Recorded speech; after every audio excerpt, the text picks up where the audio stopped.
कुछ दिन पहले तुमने अंकित शर्मा की हत्या की थी, अंकित सक्सेना की हत्या की थी, राहुल राजपूत की हत्या की थी। तो हम किस उसमें देखें? इसलिए जुनैद की जब हत्या होगी तो हिंदू दहशतगर्द, एक्सट्रीमिस्ट, आरएसएस के, बीजेपी के और संघ के लोगों ने मारा है, यह नैरेटिव चलता है, हिंदुओं ने मारा। और जब रिंकू मरेगा, वो गुंडे थे, this is law and order problem. ये नैरेटिव चल रहा है। यकायक कुछ लोग एमपी बन गए नए नए दिल्ली में। अब वो समय नहीं है कि मैं उनकी बकवास सुनूं, उनकी पार्टी क्या है मुझे उसमें कोई इंटरेस्ट नहीं है।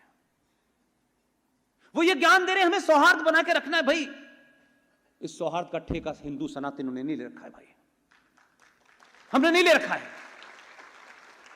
हमारा बच्चा मरे, हमारा घर लुटे और हमने सौहार्द बना के ले रखा है, यह नहीं हो सकता। ऐसा सौहार्द नहीं चाहिए हमको। लिहाजा अपने नैरेटिव को बदलिए, अपने स्लोगन्स को बदलिए, दूसरे के ट्रैप में मत आइए और सारे पुरुषार्थी भाइयों से और पिताओं से खासतौर से इस जिहाद का consciously, unconsciously, directly, indirectly Hindu महिलाएं शिकार हुई हैं। और वो पिता जो पैसे कमाता है, घर चलाता है, वो मां ये जानती है कि मेरा पति किन हालात में नौकरी करता है, उसको पता होता है, इसलिए हजार एम्बैरेसमेंट को अपने पति से नहीं बताती। उसको मालूम है मैं बताऊंगी उस पर कुछ और होगा तो घर का जो सिस्टम चल रहा है वो टूट जाएगा। इसलिए जवान भाई जो मोटरसाइकिल पे घूमता है, जिसे फिल्म देखनी है, उसी घर में एक बेटी भी पढ़ रही है। और जब वो बेटी अपने कॉलेज जाती है और जब वो लौट के आके कहती है कि पापा मैं जब उस चौराहे से निकलती हूं तो वहां 3-4 बदमाश लड़के खड़े होते हैं, वो मुझे गंदी गंदी बातें करते हैं, उसका पिता सुनता है। ये एवरेज घर की समस्या है। और बड़े दार्शनिक अंदाज में कहता है अच्छा तुम उधर से नहीं, कल से इधर से जाना। वो रास्ता बदल देता है उसका। जो उसका पीछा कर रहे हैं वो वहां भी उसके साथ बदतमीजी करते हैं और धीरे धीरे वो भद्दी बातें करते करते एक दिन उसका हाथ पकड़ लेते हैं, कोई फिजिकल हरकत उसके साथ कर देते हैं। वो जब भाई को बताती है तो भाई मालूम है, क्योंकि भाई तो बिजी है बेचारा, उस पर तो बहुत काम है, मोटरसाइकिल पे सारे काम करने हैं उसको, दिन भर घूम रहा है। वो भाई उससे कहता है यार तो अब तुम्हारी पढ़ाई के लिए झगड़ा तो नहीं कर सकता ना मैं। वो उसको लड़ता नहीं है। वो लड़की जो आपके घर की शान है, इज्जत है, उसके मन के अंदर धीरे धीरे अपने पिता और अपने भाई के प्रति कायरता का भाव आ जाता है। वो जानती है कि मेरा पिता इस परिवार को चला रहा है, हम 5-6 लोग, अगर ये पिता नौकरी में इसके डिस्टर्बेंस होगा तो फिर ये घर कैसे चलेगा।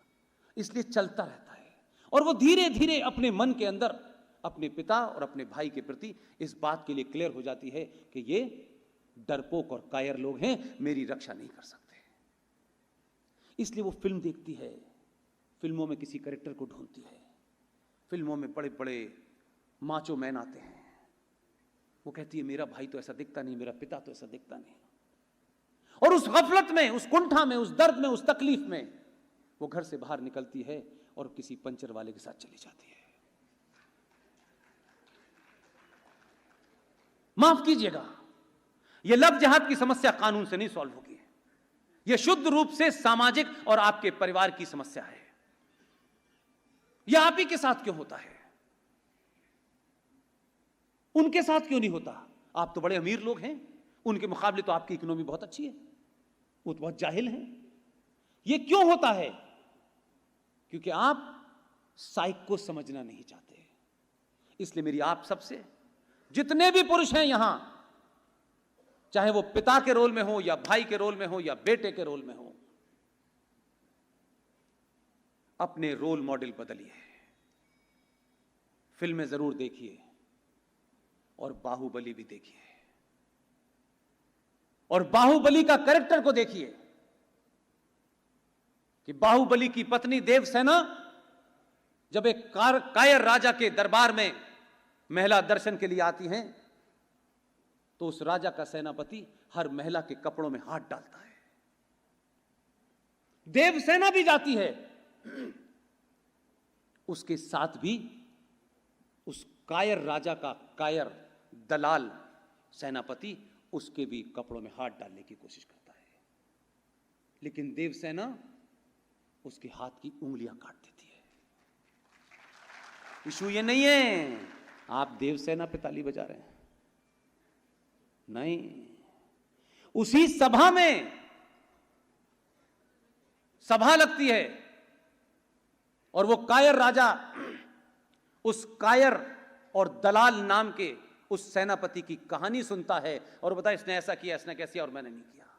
लेकिन वो बहादुर पुरुषार्थी पुरुष भरी सभा में राजा के संतरी मंत्री से नहीं पूछता, अपनी पत्नी से पूछता है, देवसेना तुम बताओ क्या हुआ। देवसेना बताती है उस पूरी घटना को और कहती है मैंने इसलिए इसकी उंगली काट दी। वो उस कायर राजा की तरफ नहीं देखता, वो कहता है ऐसे शख्स की उंगली नहीं गर्दन काट देनी चाहिए, और काट देता है। आपको अगर बनना है तो बाहुबली बनिए, अपनी मां, अपनी बहन, बेटी की इज्जत बचाइए। पुलिस नहीं बचाने आएगी, पुलिस हो जाने के बाद आएगी, रिपोर्ट लिखेगी। रिपोर्ट लिखने से इज्जत वापस नहीं आती। हम सब लोग अपनी इज्जत के लिए जीते हैं, हर आदमी की अपनी इज्जत है, लेकिन यह कैसी इज्जत है जो चौराहे चौराहे उछाली जा रही है। इसलिए उछाली जा रही है कि हम 14 नवंबर को दुनिया के एक पुरुषार्थी आदमी ने जो माउंट एवरेस्ट से कूद गया था, इतना बहादुर उसने काम किया कि उस पे हम चिल्ड्रंस डे मनाते हैं। ढूंढ रहे भाई इस पुरुषार्थी ने क्या काम किया था। जो काम बचपन में करने चाहिए थे वो बुढ़ापे में कर रहे थे, बुढ़ापे के काम बचपन में कर रहे थे। और जब आपको यह अंदाजा नहीं होता तो फिर हम चाचा नेहरू बनने की चाह में ही आगे बढ़ते हैं, फिर हम सुभाष नहीं बनते, फिर हम शिवाजी नहीं बनते। इसलिए मैं बार बार इस बात को कहता हूं, पूरी डंके की चोट पे कहता हूं कि भारत में सिर्फ थोड़ा सा करेक्शन करना है। अगर चिल्ड्रंस डे मनाना है तो 14 नवंबर को न मनाएं। प्रधानमंत्री की पैदाइश है, खूब कबूतर उड़ाएं, उसमें मुझे कोई दिक्कत नहीं है। अगर भारत में बाल दिवस मनाना है तो 26 दिसंबर को मनाइए। और 26 दिसंबर को क्यों मनाया जाता है, जोर जोर से दुनिया को बताइए। गुरु नानक सिंह के 4 पुत्र थे, गुरु गोविंद सिंह 2 चमकौर के युद्ध में मारे गए। 2 पुत्र साहबजादा जोरावर सिंह और साहबजादा फतेह सिंह 6 और 12 साल के या 9 साल के बच्चे थे। हुक्म दिया गया कि इस्लाम कबूल कर लो। छोटे वाले ने आंखों में आंखें डाली, उसने कहा वाहे गुरु के अलावा किसी को नहीं मानता। यह बात अलग है कि इसके बाद उनको जिंदा चिनवा दिया गया, लेकिन टस से मस नहीं हुए। बहादुरी और शौर्य का अगर कोई दिवस है तो 26 दिसंबर है। यह कायरता का दिवस 14 नवंबर बंद कर दीजिए, सब ठीक हो जाएगा। ये कहानी सुनेंगे बच्चे तो उनको लगेगा कि क्या वजह थी। आज कहा जा रहा है कन्वर्जन तो जब से चल रहा है, कोई नई बात नहीं है। क्यों चल रहा है? इसलिए अपने नैरेटिव को बदलिए, अपनी सोच को बदलिए। आपको कोई हथियार नहीं उठाना है, यहां का फंडा ठीक कर लेना है। अभी आपने सिर्फ इतना ही सा ठीक किया है, इसलिए शाहीन बाग पे लोग इसलिए नहीं एडवांस में बैठ रहे हैं। वो एडवांस में बैठ रहे हैं, उनको मालूम है कि अगर हमने इसको यहां नहीं रोका